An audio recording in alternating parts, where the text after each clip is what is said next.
It's the #1 question I've been asked this year. What the heck is Justin Tyson doing in the 7 Ways solo? Well, you know I got you. Strap in, killers, because we're about to go deep. I'm Nate, and this is the 80/20 Drummer.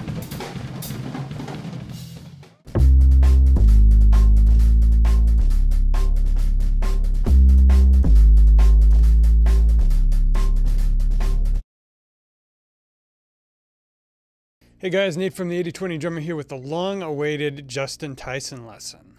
Justin Tyson inherited the mantle in Now vs. Now from Mark Juliana, but those of you who are fellow YouTubophiles know that he's been around for a while on the internets. He was playing with Matthew Garrison, and he's been playing in church since way back, absolutely killing it on the YouTubes. We are going to use the solo from 7 Ways appropriately as an entry point into Justin Tyson's playing for this lesson. And first I'm going to demonstrate to you the lick that a lot of people have been asking me about, which I've transcribed for you, which will be available for download. So roll tape.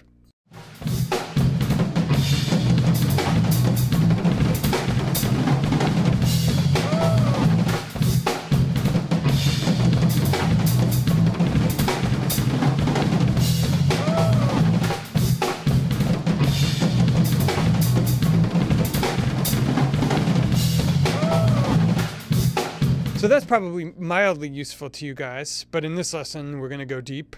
We're going to look at what Justin likely practiced to be able to improvise that stuff, / what you guys can practice to be able to improvise it yourselves. But before I even do that, let me just play this lick for you on the slowish side. So this is quarter note equals 140. We're not going to worry about the time signature.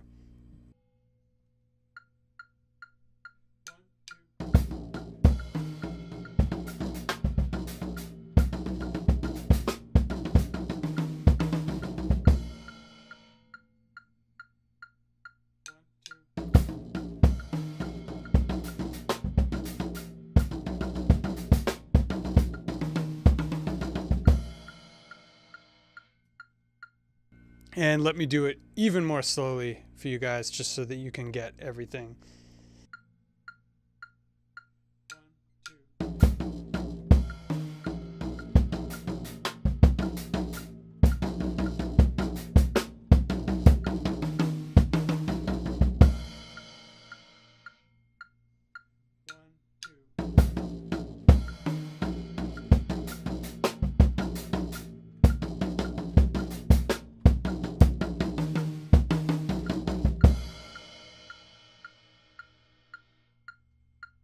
Okay, you guys may be wondering why I'm not talking very much about the time signature or the rhythmic figures he's playing over.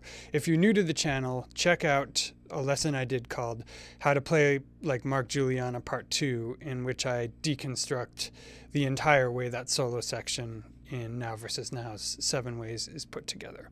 Anyway, being able to deal with Justin's playing in isolation is going to make it easier too. So we're literally going to go now through the lick piece by piece and figure out what's going on. So first and foremost, whenever you hear gospel drummers doing something like this,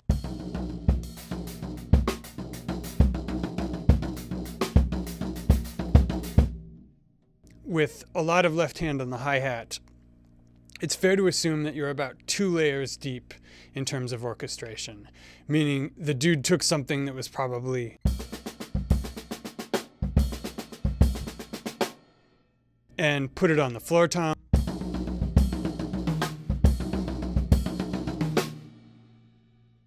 and then finally moved the left hand to the hi-hat.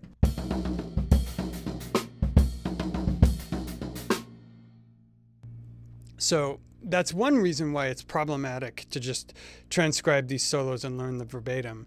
And a lot of people have come to me and said, I understand sort of what Justin's playing, but I still don't understand how the fuck to improvise that. So let's reverse engineer this. The first lick is 3, 4. Step 1 is let's just put that all on the snare drum. 3, 4.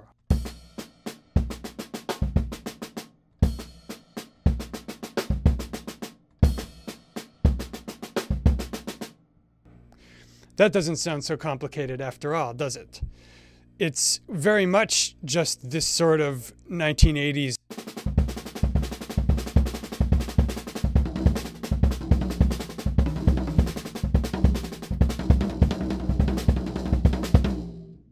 boogada boogada Dave Weckl shit. By the way, I don't mean to shit on Dave Weckl. Dave Weckl still one of the baddest players around. And the reason he's so bad is that he took these basic idioms, just like the gospel guys did, and made them very interesting and very musical. But the foundation is the same. So let me give you a kernel that's extracted directly from what Justin played that you'll be able to practice and start orchestrating today. The very most simple version is just 3, 4.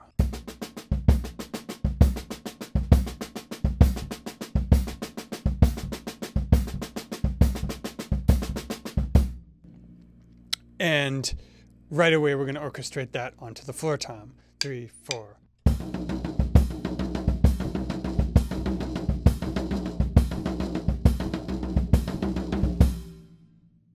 Stage 3, obviously, is move all the left hand to the hi-hat. So let's try that. 3, 4.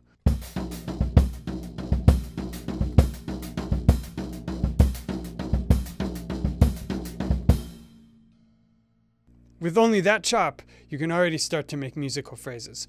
Let me show you another one that'll be transcribed for you that I'll just start off on the snare drum with and then orchestrate around the kit.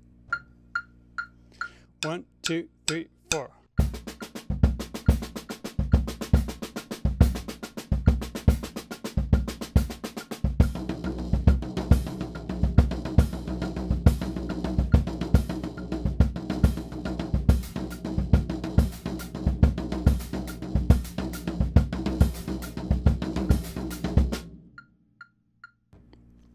So you can see how very quickly a chop that starts out really simple and pedantic sounding ends up sounding really cool and interesting.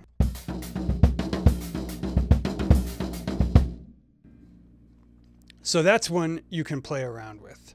Now let's talk about the chop in the second half of that excerpt from Justin Tyson's solo, which goes 3, 4.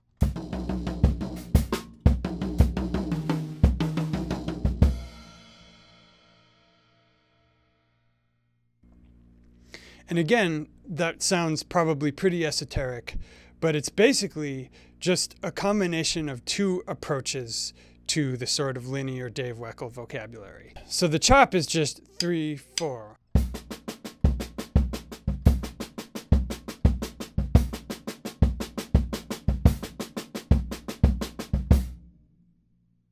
And that's fairly straightforward again, and it's easy to orchestrate, but I'm going to add one more wrinkle, which is a variation that you can add sometimes, but not always, which is that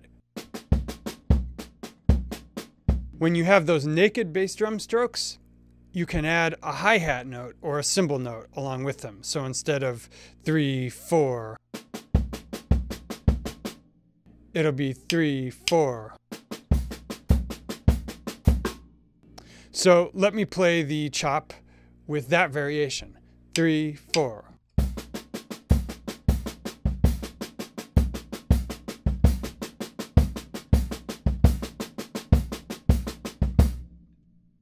So it's pretty easy to see how if you're improvising with that chop, it doesn't take you very long to get to 3, 4.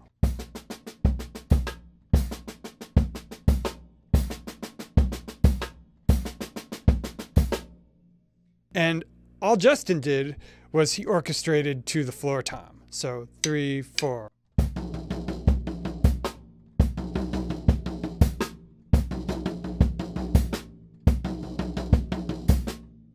And finally, to make things less awkward, he added a little variation where he moved one hand to the hi-hat. So the finished product is 3, 4.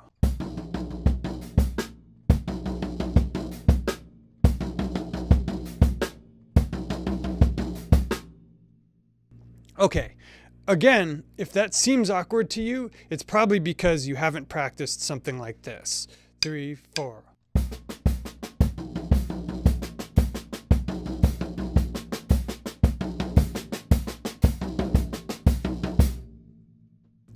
So that's the next thing I'm going to show you guys.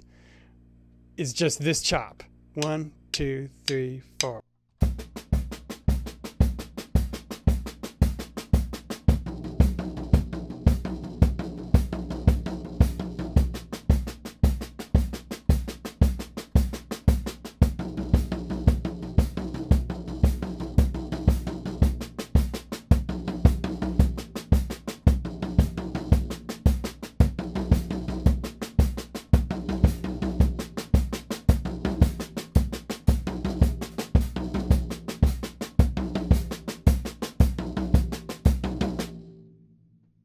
So that'll be all written out and transcribed for you. And that gets into the last part of that chop, which is 3, 4.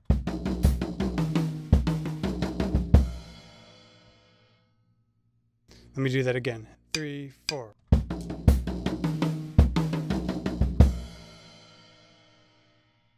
So really, it's just a variation of 1, 2, 3.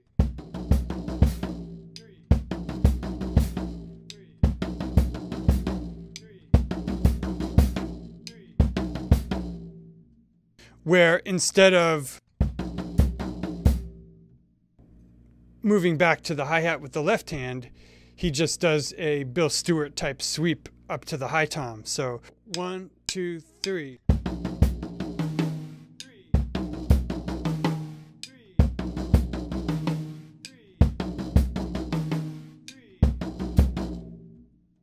So I've given you some vocabulary chunks that you can practice to get these things more in your head. But at some point, you're going to want to turn on the metronome and just improvise with them in triplets. And I'm going to show you an example of something that I call the looping exercise, which is when you invent a repeatable loop, just like a DJ, and you play that for 5 to 10 minutes, and you work out all the kinks, and then you move on to another variation by changing up just one thing with it.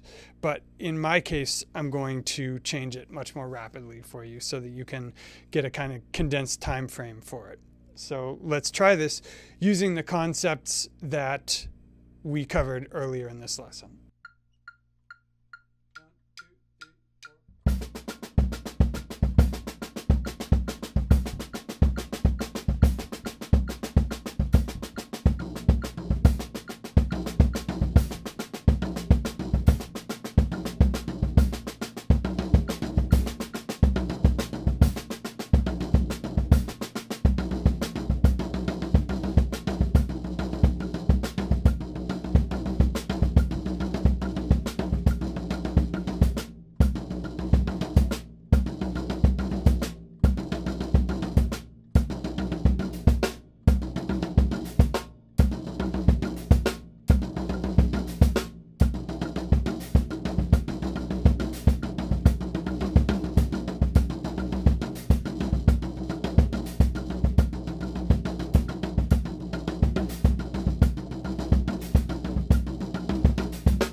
Okay, so we're going to leave it there for today. Even though it's barely scratching the surface in terms of Justin Tyson's vocabulary, I want to give you guys a couple easily manageable chunks that you can start working on right away and start seeing improvement in your playing. And if you dug this lesson and you want to get deeper into stuff, especially all this hand-to-hand sort of vocabulary,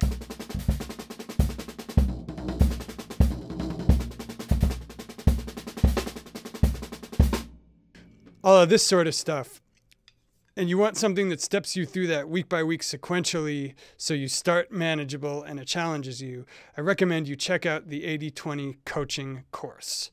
Number one, click on the first link below and check out the 80/20 roadmap. That's kind of a crash course to it all so you can get a taste so that when the course opens up again, you'll be first to know about it. Anyway, guys, I want to thank you for tuning in. Thank you, Justin Tyson. Big ups. Thanks for the inspiration. Makes me want to shed even harder, guys. Keep the questions coming. Leave me some comments down below, and see you soon in another lesson of the week. Peace.